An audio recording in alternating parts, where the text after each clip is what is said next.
grabar y compartir.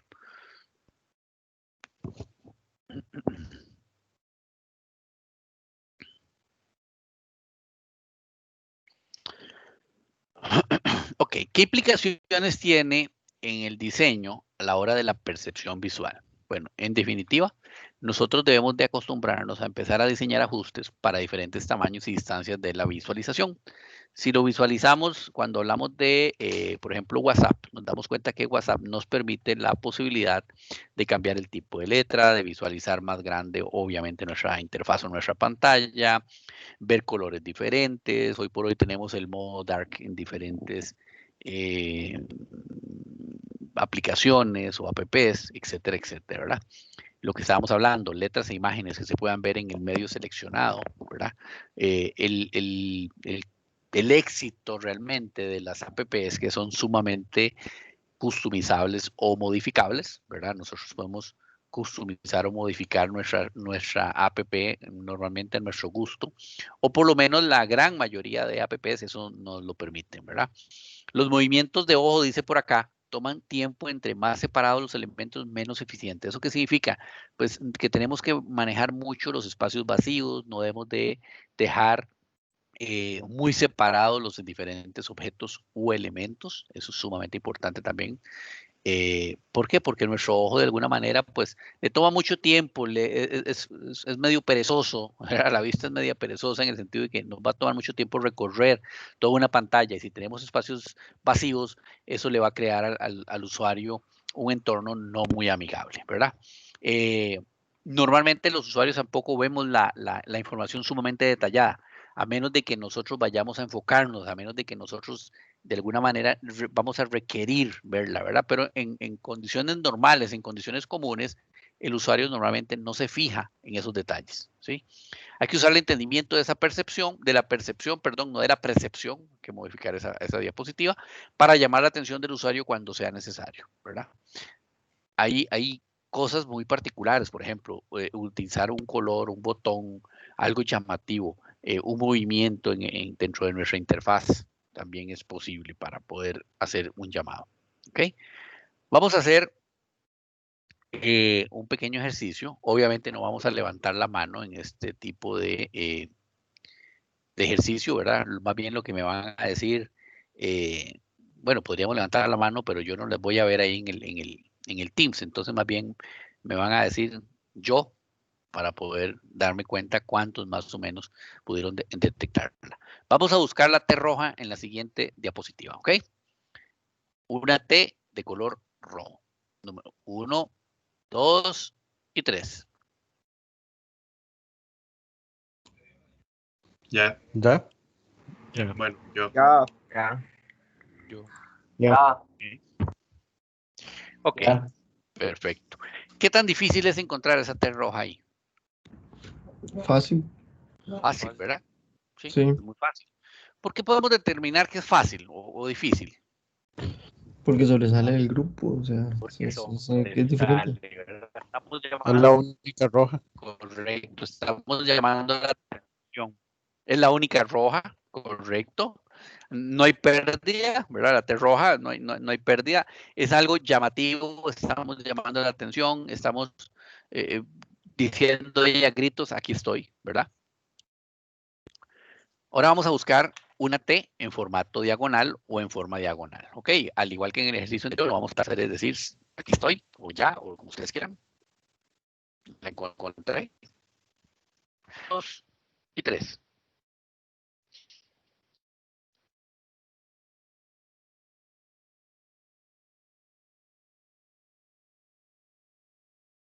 ¿Ninguno la ha visto? Ya. Ahora Ya. me Sí, pregunto. ya. Ya, profe. Es que tardó un Ok. poco en cambiar la ¿Nos diapositiva. costó más el anterior? Ah, tardó un poquito. Ok. Ok. Al momento en que cambió la directiva, sentimos que nos costó más o no, la misma sensación de la roja. Para mí la No, misma sensación. La misma, ¿verdad? Básicamente fue, a pesar de que en este caso todas tienen el mismo color, La inclinación definitivamente es como que lo saca del momento, ¿verdad? Es como que lo saca. Ahora vamos a buscar nuevamente la T roja, ¿ok?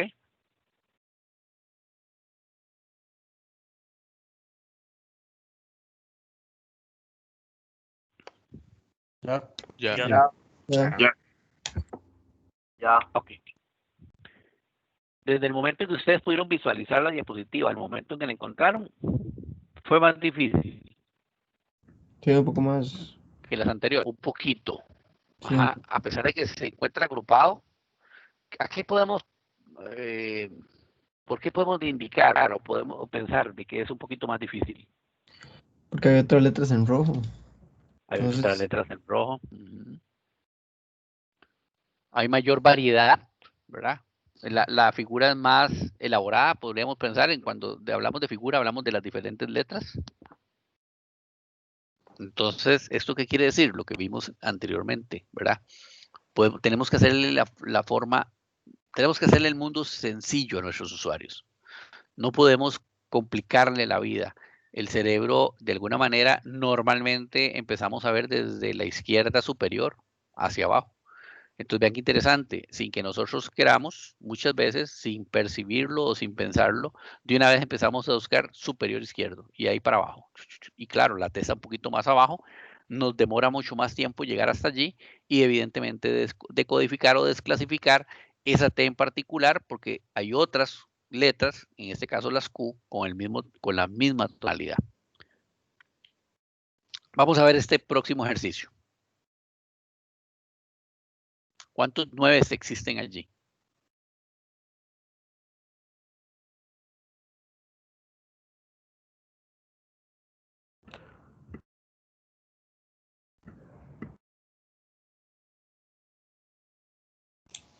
Vi 3, profe.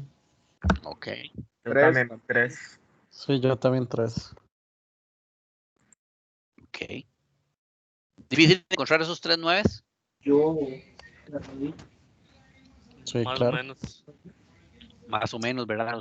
Nos demora más tiempo, tenemos que hacer un recorrido y normalmente una vez más lo hacemos de izquierda a la derecha, desde la parte superior a las partes inferiores, vamos bajando hasta encontrar los 9, ¿verdad? Incluso hay gente que me dice, profe, cuando voy por el segundo, se me olvida que iba por el segundo, tengo que devolverme porque se me fue, ¿verdad? Y es porque al ser figuras tan similares, tan parecidas, el cerebro también se nos pierde un poquito, y perdemos como la línea, perdemos la cuenta, perdemos la visualización, la parte cognitiva no nos funciona tan fácilmente, ¿verdad? En definitiva, esos eran los 3 nuevos que tenemos por ahí.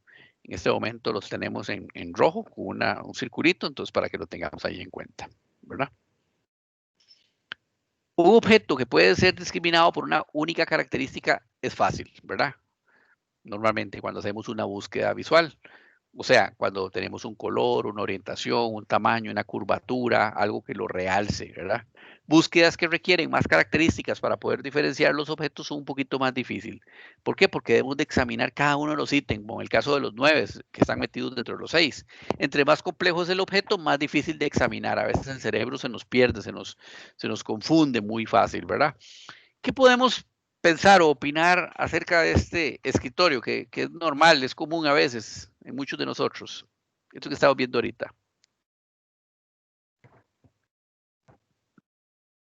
¿Quién tiene el escritorio así? Está muy cargado, profe. Está muy cargado. Sí. Alguien un día dijo, profe, me estoy saturando, quita eso. Está un poquito cargado. Demasiados elementos. Si yo le digo a alguien, mire, vaya, búsqueme por favor dónde está por allí pues no sé, el flash.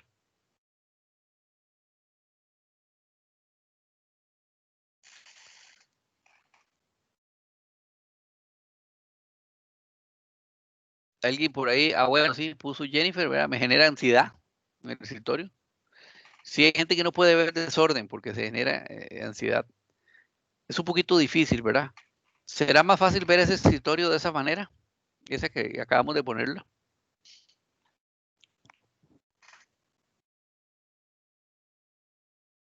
¿Qué opinan?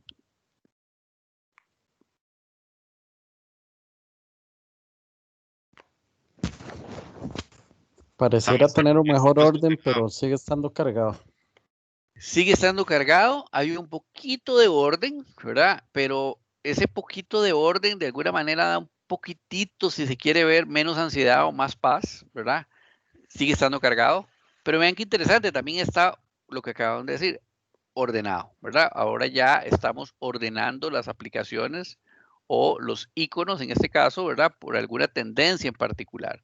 Entonces vean que tenemos allá juegos, tenemos utilitarios, tenemos de management, tenemos temas del internet específicamente, digamos, navegadores. Entonces vean que hay un orden, ¿verdad? ¿Qué es lo que hacemos nosotros cuando hacemos aplicaciones a la hora de hacer los menús, a la hora de hacer los drill down, ¿verdad?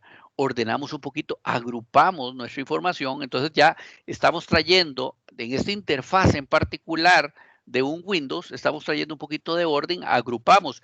Ese agrupamiento es lo que hemos estado viendo en las diapositivas anteriores, ¿verdad? El agrupamiento por color, por textura, por orientación, por tendencia, por uniones, por características, etcétera, etcétera. Entonces vean que a pesar de que sigue cargado, pues sí es correcto, ¿verdad? No debemos de cargar tanto una interfaz, ya la estamos agrupando. Y la agrupación nos da una característica de orden, ¿verdad?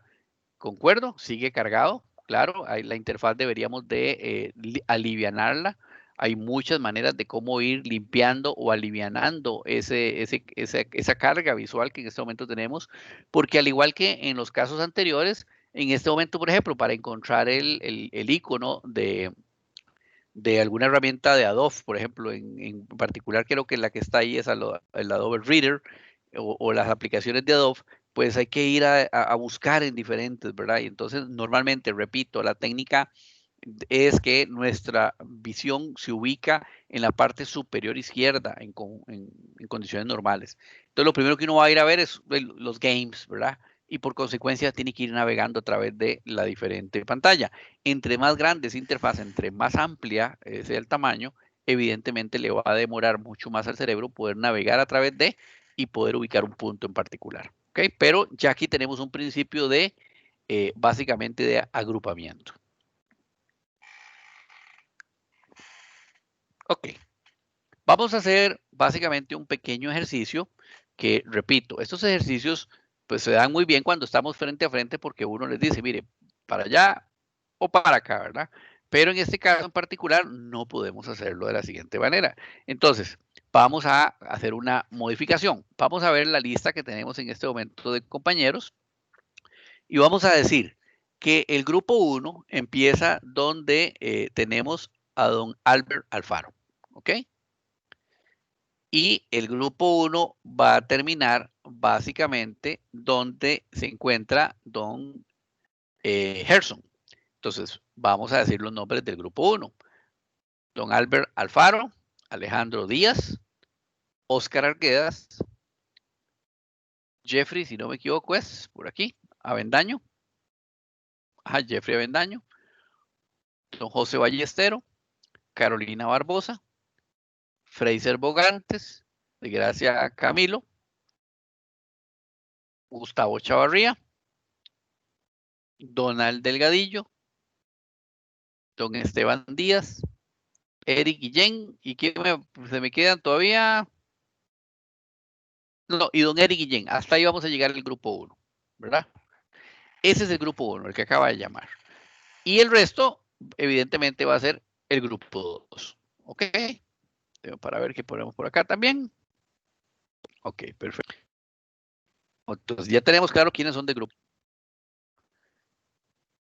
Igual, este ejercicio hay que hacerlo de forma en conciencia, ¿verdad? Porque si no, no nos resulta. Entonces, ¿estamos claros con eso?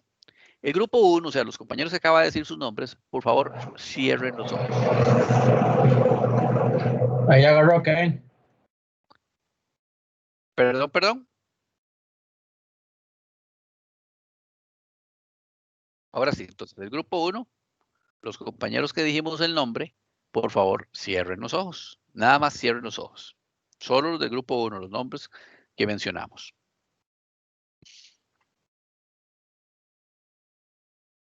Observen los del grupo 2, los compañeros que no mencionamos el nombre, esa diapositiva que están viendo en este momento.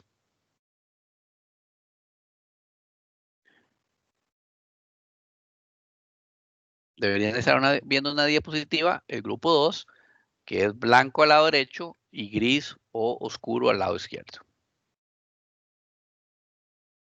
Ok, por favor, el grupo 2, cierre los ojos. El grupo 1, abra los ojos. Solo el grupo 1, por favor.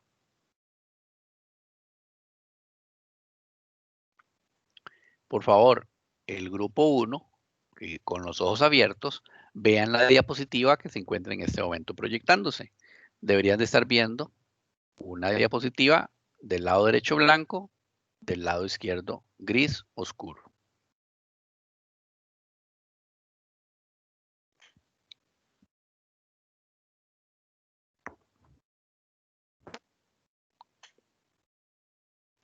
Por favor, el grupo 1 y el grupo 2 con los ojos cerrados.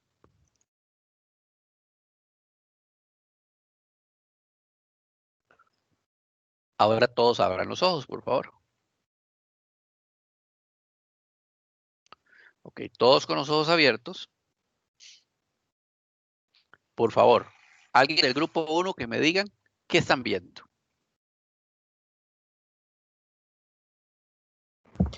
Una rata. Una rata. ¿Alguien del grupo 2 que me diga qué ve?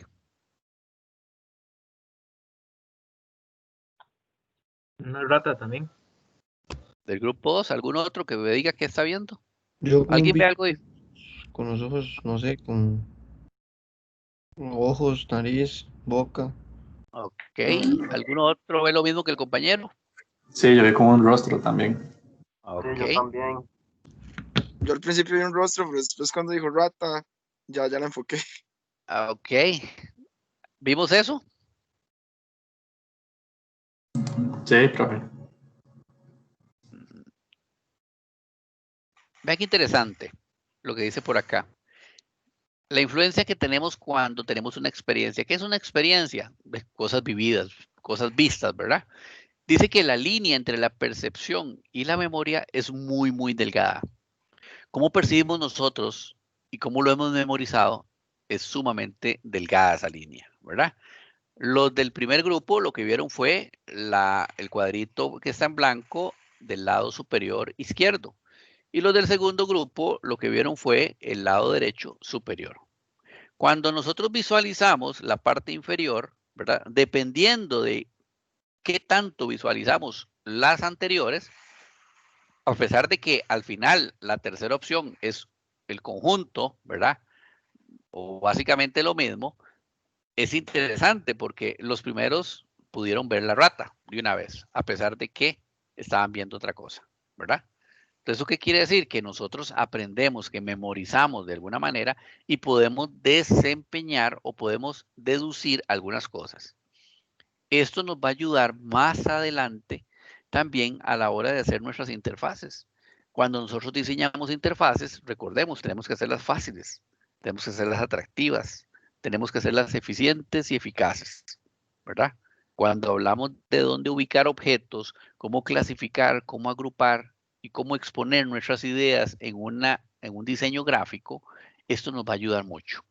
Esto le va a ayudar mucho al usuario para que pueda comprender las ideas que nosotros estamos transmitiendo. Y va a ser la ciencia de si hacemos interfaces que la gente va a consumir, que va a seguir consumiendo, o de pronto simplemente la gente no las va a consumir. Hay un tema que es sumamente importante y es lo que se conoce como afectividad y el proceso cognitivo. Ambos procesos, o sea, el proceso afectivo y el proceso cognitivo, son sistemas de procesamiento de información. El sistema afectivo es importante, siempre va a tomar decisiones de forma rápida y nos van a ayudar a determinar qué cosas en el ambiente son seguras, qué son malas o qué cosas son buenas. El sistema cognitivo interpreta y da sentido al mundo. La computación afectiva siempre va a buscar diseñar sistemas cuyas interfaces sean capaces de provocar ciertas experiencias emocionales en los usuarios. Nosotros debemos de tratar de utilizar este concepto de computación afectiva. ¿Por qué? Porque en la medida de lo posible cuando nosotros provocamos experiencias emocionales en nuestros usuarios, adivinen qué vamos a tener, usuarios por siempre. Un cliente que nosotros nos ganamos desde el punto de vista afectivo, probablemente va a seguir consumiendo nuestros productos. ¿Por qué? Porque consideremos algo, las personas nunca, en condiciones normales, toman decisiones libres de emociones, aunque la gente diga, no, yo soy muy frío en mis emociones, no, yo soy muy analítico. En condiciones normales, los estudios nos dicen que las personas no pueden tomar decisiones alejadas de sus emociones. Productos que estén diseñados para ser más relajados, más placenteros, mejoran la usabilidad a través del diseño estético y placentero. Esto nos dice de la parte de diseño emocional, don Donald Norman. Algunas compañías convierten sus productos en estilos de vida. O sea, que su producto al final no es un producto, sino que es una experiencia completa. ¿Y qué significa esto? Y les voy a traer a colación tal vez algo que no tenga que ver con sistemas, pero sí tiene que ver con tecnología y con diseño. Todos han visto el tema este de Harley Davidson. Todos conocen las motos Harley Davidson. ¿Alguno no la conoce? Ok. Adelante.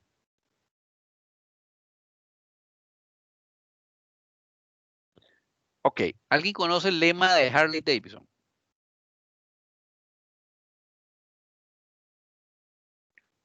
Básicamente, el lema de ellos es, somos un estilo de vida. ¿Qué significa eso?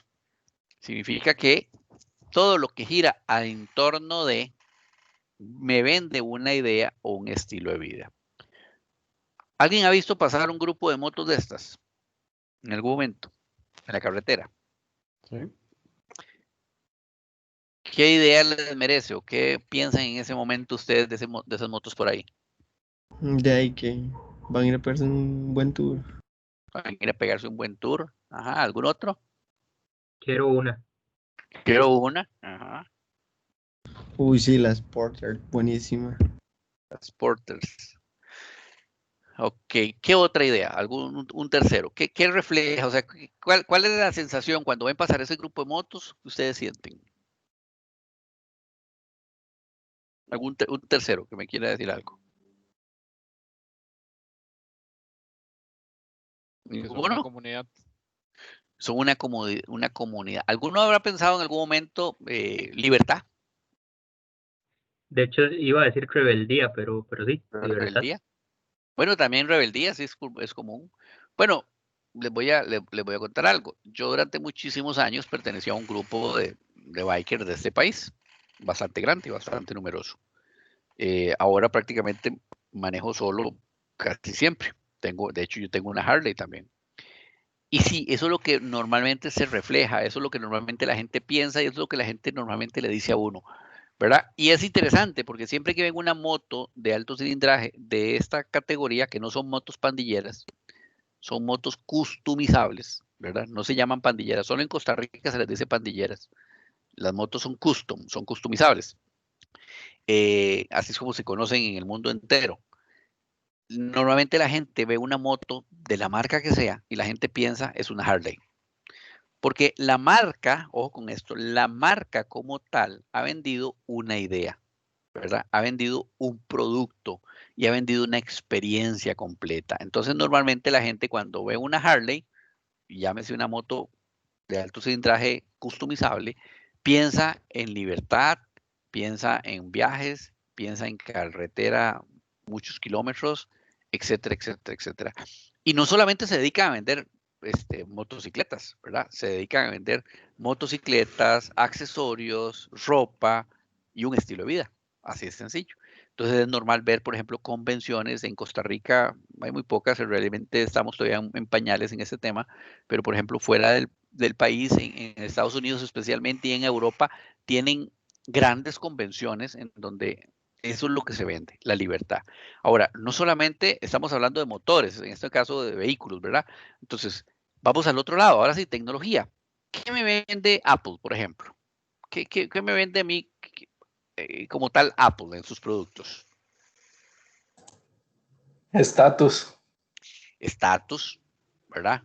Aunque a algunos no les guste o unos estén en contra de la marca, etcétera, etcétera, me vende un estatus, ¿verdad? Me vende un estatus de qué, de que es una marca más cara, de que es una marca mejor, ¿verdad? Y no vamos a entrar en polémica si es mejor o no, si es más caro o no, si es una buena o no, ese no es el asunto. Lo que aquí es la marca, eso es lo que vende.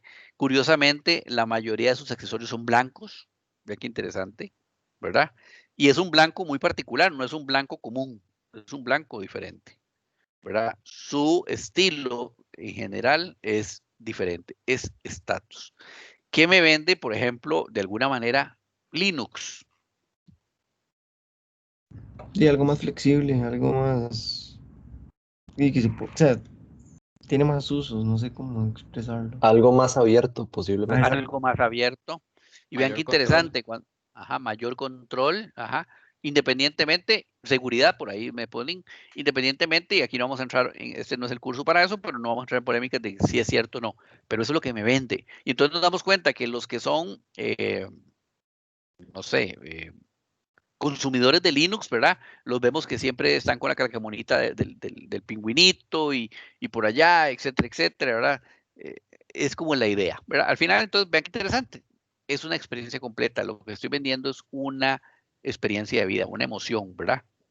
¿Por qué? Porque, y aquí hay que decirlo, hay hasta pleitos, ¿verdad? Hay gente que se molesta, se enoja, etcétera, etcétera, y defiende, o sea, defienden el producto como tal, porque al final me genera una emoción, ¿verdad? Entonces, ahora, a partir de ahora, nos vamos a dar cuenta que nosotros cuando diseñemos, tenemos que diseñar pensando en que podemos venderle esta misma idea a nuestros usuarios.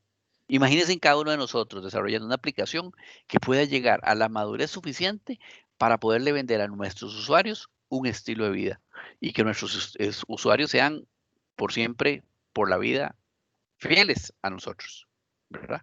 Ojo con esto. Entre más opciones disponibles tiene el usuario, más tiempo va a tardar en realizar una tarea. Vean qué interesante. Y este tipo de teléfonos es el clásico.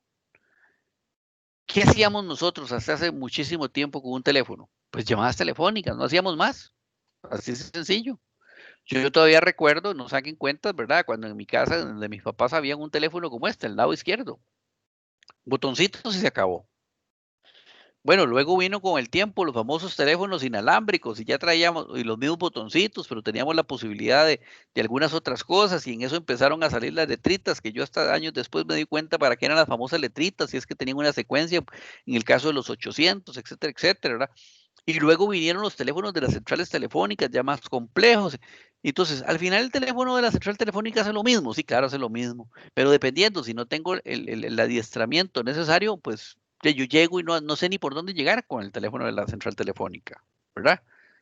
Entre más opciones tengo yo disponibles, más tiempo le va a tomar o me va a tomar a mí como usuario desarrollar esa tarea o generar esa tarea o realizarla. Ojo con esto, cuando hagamos nuestras aplicaciones, hagámoslas sencillas, simples. Simples y sencillas no significa que estemos haciendo aplicaciones mal hechas. Simplemente estamos haciendo aplicaciones efectivas. Nosotros debemos de aprender que cuando tenemos o liberamos una aplicación, debemos de tener una retroalimentación. Debemos de medir la afectividad de esa aplicación, ¿verdad? ¿Cómo hacemos para medirlo? Bueno, teniendo claro algunos aspectos. Por ejemplo, las cualidades del objeto. Tenemos que preguntarle a nuestros usuarios si le es útil, si desde el punto de usabilidad lo siente bien, si el producto que le estamos entregando es estético. Entonces, vean qué interesante, el proyecto o el taller que hicimos hoy, que hoy les activo, ahora les activo dentro de un rato en el campus, la opción para que puedan subir ese taller. Entonces, cuando ustedes lo estaban haciendo, pensaron en la utilidad. Tengo claro que hay limitaciones en este momento en cuanto a herramienta, conocimiento y destreza, pero pensamos en qué tan fácil o qué tan usable podría ser. Qué tan bonito se veía estáticamente. Bueno, si tuviéramos un diseño más elaborado desde el punto de vista de interacción, ¿será eficiente? ¿Será efectivo? ¿Hay un buen flujo a la hora de utilizarlo? ¿Me provee de alguna manera placer poder utilizarlo? ¿Me siento agradable? ¿Me siento bien cuando estoy usando ese producto? Y debemos de evaluar de forma general dos aspectos muy importantes. Primero, ¿qué tan satisfecho estoy de utilizar ese producto, de utilizar esa aplicación, de utilizar esa interfaz? Y si me siento satisfecho, si estoy dispuesto a pagar. Muchas app que se encuentran dentro de las famosas tiendas hoy en día, ¿verdad? La gente las usa, pero no está dispuesta a pagar. Prefiere estar consumiendo anuncios, etcétera, etcétera, ¿verdad? Pero hay que tener la aplicación ahí de vez en cuando. Pero hay aplicaciones que uno dice, wow, esta aplicación la compro definitivamente. Cuando estábamos hablando un poquito sobre los productos de Apple, ¿estoy dispuesto a pagar lo que vale un producto de Apple? Mucha gente dice, no, yo no pago por un iPhone lo que vale un iPhone. Algunos otros dicen, me cobren lo que me cobren. Así puedan hipotecar mi casa, yo compro mi iPhone. ¿Verdad? Es un tema de satisfacción general y es un tema de disposición a pagar lo que me cobren. Yo puedo, de alguna manera, poner una métrica, como lo que aparece en el lado derecho de nuestra diapositiva, ¿verdad? Y determinar qué tan emocionado, qué tan feliz, qué tan contento, qué tan apacible, etcétera, etcétera, me siento a la hora de utilizar el producto. Desde el punto de vista de cada uno de estos ítems de evaluación, yo puedo preguntar, mire, ¿le es útil? Sí, me siento emocionado, feliz, ¿verdad? Para mí es útil. Es una medición. Y tomando en cuenta estas mediciones, yo puedo llegar a conclusiones muy interesantes. Puedo llegar a la conclusión de que el producto es un buen producto, que mi cliente se siente satisfecho, o todo lo contrario, que tengo que trabajar más fuerte y mejor en el diseño de mi producto. ¿Cómo hacemos este tipo de mediciones? Bueno, podemos preguntarlas, definitivamente. Si no preguntamos, no nos damos cuenta. Ustedes siempre sabrán o siempre se darán cuenta que yo siempre les voy a estar preguntando qué les pareció la clase, porque evidentemente puede ser que la clase yo sienta que es interactiva, que es emocionante, que es importante, pero puede ser que alguien o todos o alguno perciba que no es así. Entonces es importante tener esa retroalimentación para poder mejorar. ¿Cómo preguntamos? Mediante autorreportes. Podemos hacer encuestas, obviamente podemos hacer entrevistas, podemos hacer grupos de enfoque, ¿verdad? Podemos observar. Ahora yo no puedo observarlos a ustedes de alguna manera, pero puedo estar al tanto de qué tanto me preguntan ustedes o qué tanto me responden. Y yo siempre llevo estas anotaciones y me doy cuenta si realmente mis clases están volviendo interactivas o no. Puede ser, y es claro, puede ser que la clase se me vuelva aburrida, ¿verdad? Y yo debo de mejorar, tengo que tener herramientas para mejorar eso. Cuando yo estoy haciendo las interfaces, mis aplicaciones, yo debo de observar cómo están usando las aplicaciones mis usuarios, cómo se comportan, cómo observan, cómo reaccionan, cómo son sus gestos. También puedo analizar datos almacenados por años. Hoy tenemos a Google, tenemos a Amazon, a eBay, a Apple, etcétera, etcétera, muchísimas empresas en tecnología almacenando información y sacando en base a inteligencia artificial una serie de deducciones. Y entonces ahí nos damos cuenta de que cuando queremos comprar un vasito de agua, nos salen vasitos de agua por todo lado, ¿verdad? Queremos comprar un carro, nos salen carros por todo lado, en base a observaciones. Y definitivamente también puedo hacer mediciones. Por ejemplo, expresiones faciales, lo que estábamos hablando, miradas, dilatación de pupilas, ritmo cardíaco, respuestas de la piel. El otro día le comentaba a mis alumnos que hay unos dispositivos que básicamente se ponen un tipo de gafas, como las que estaban sacando Google, y estas gafas básicamente lo que hacen es detectar en dónde ponemos nosotros nuestra mirada.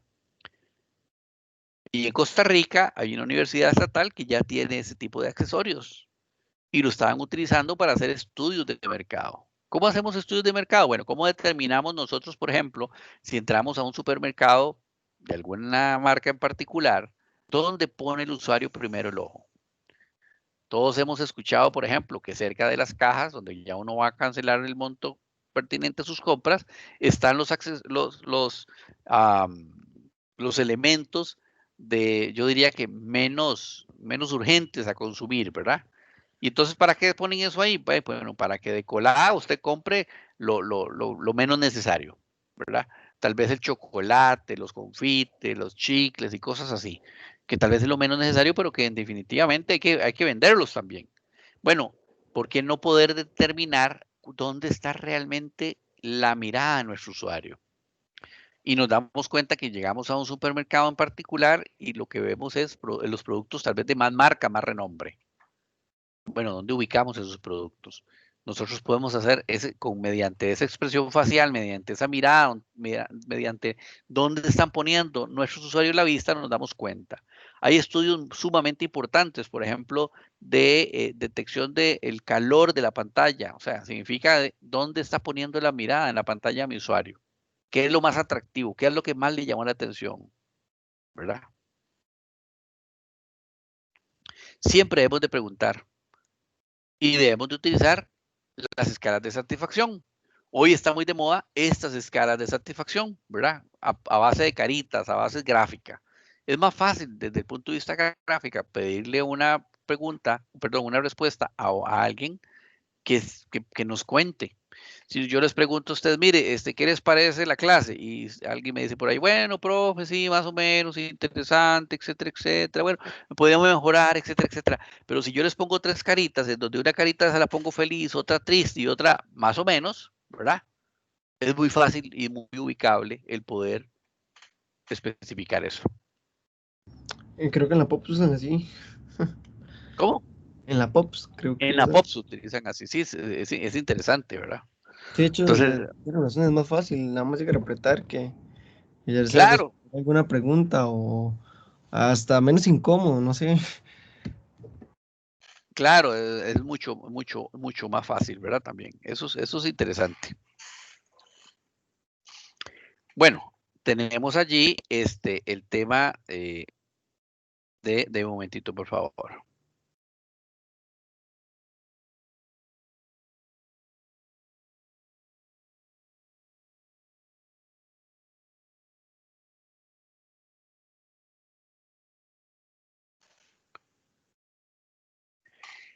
Tenemos el tema de la observación.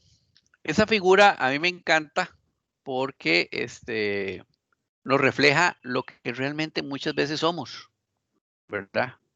La observación cambia el comportamiento de las personas. Hoy por hoy estamos en clases virtuales y cada uno de nosotros estará a gusto, ¿verdad? O incómodo. ¿Por qué? Porque estamos sentados algunos en la cama, algunos están acostados.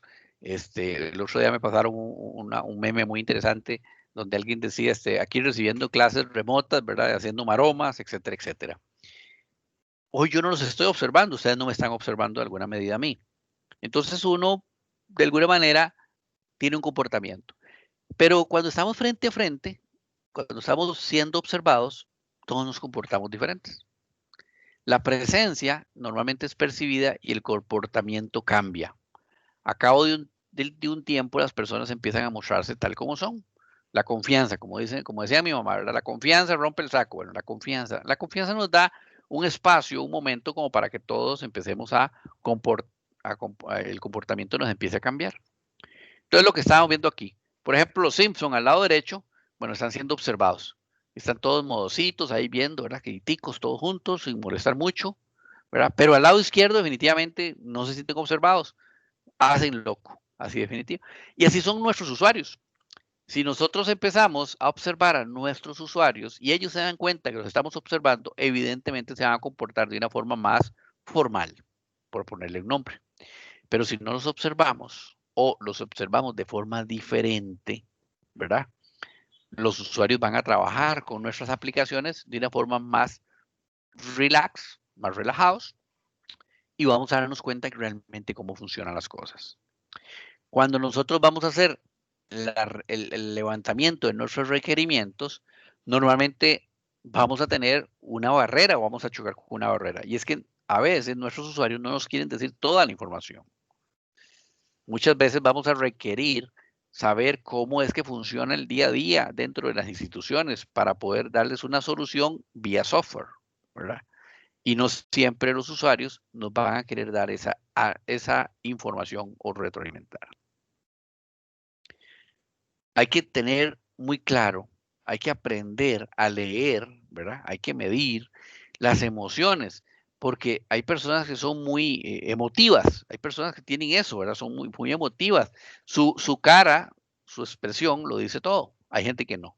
Entonces debemos de aprender nosotros también. Por eso este curso es interesante. Este curso no es solamente hablar de tecnología, es hablar también de situaciones sociales. Es un tema de que debemos de analizar cómo las personas se comportan frente a nosotros y cuando no estamos nosotros, cuando están siendo observadas y cuando no están siendo observadas. Y bueno, definitivamente también tenemos diferentes tipos de diseño. Hay tipos de diseño tipos de tipos, ¿verdad? Como los vemos por acá. Hay gente que es visceral, como dice por ahí. Hay gente que es pues más violenta. Entonces, bueno, esa es la explicación del por qué existen hoy por hoy vehículos diseñados como los Hummer o vehículos, por ejemplo, deportivos como los Ferrari, los Bugatti. Y diría uno, vehículos un poquito más modestos como los Philip Morris, ¿verdad? Hay para todos los gustos, pero aquí la ciencia es poder entrevistar, conocer y saber cuáles son los gustos reales de nuestros usuarios. Teniendo claro eso, yo me puedo enfocar en el diseño adecuado para cada uno de nuestros usuarios. Para diseñar, y a partir de aquí vamos a empezar a diseñar un poquito, debemos de liberar nuestra mente. A nosotros, a los ingenieros de sistema, nos cuesta mucho liberar la mente. Nos cuesta mucho liberar las ataduras, ¿verdad?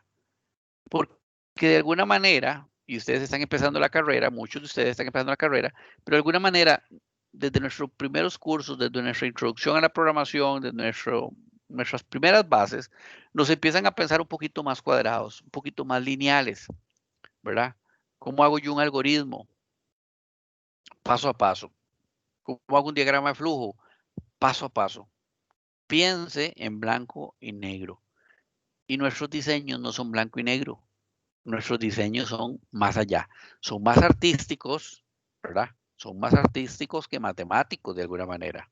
Aunque la matemática, curiosamente, también existe en el arte. Teniendo en cuenta o liberando nuestra mente y liberándonos un poquito de nuestras ataduras, en definitiva, vamos a poder diseñar un mejor producto. Siempre vamos a diseñar un mejor producto, tomando en cuenta nuestro usuario, tomando en cuenta las características, las necesidades y los requerimientos de cada uno de nuestros usuarios. ¿Cuál es el problema?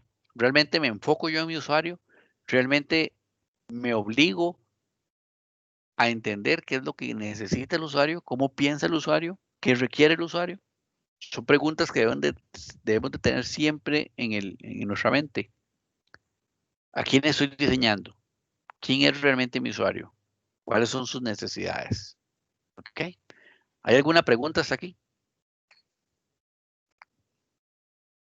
Están preguntando muy poquito, me tiene preocupado. O todo está muy fácil, muy sencillo, muy explicable, o no me están entendiendo. Me gustaría escuchar, a ver, cuénteme. Y no, profe, yo siento que queda muy claro, digamos, cuando usted te explica. O sea, por lo menos a mí, desde lo que recibo en clase, me queda bastante claro, la verdad. O sea, obviamente es investigar un poquito más y ver las diapositivas otra vez, estudiar, pero aparte de eso, me queda muy claro. No Ok, sé los compañeros.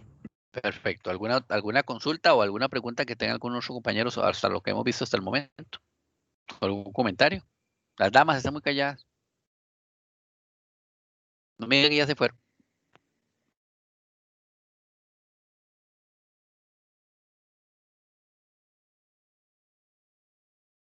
Ok, si no hay ninguna pregunta, para la próxima semana yo les voy a habilitar en el campus otra tarea. Básicamente es leer el capítulo número 2 del libro temas de interacción humano-computador y realizar la actividad 2.11 de ese libro, ¿ok? Ponemos las respuestas en un documento Word o en un documento PDF, etcétera, etcétera. Igual que la semana anterior, la subimos al campus virtual.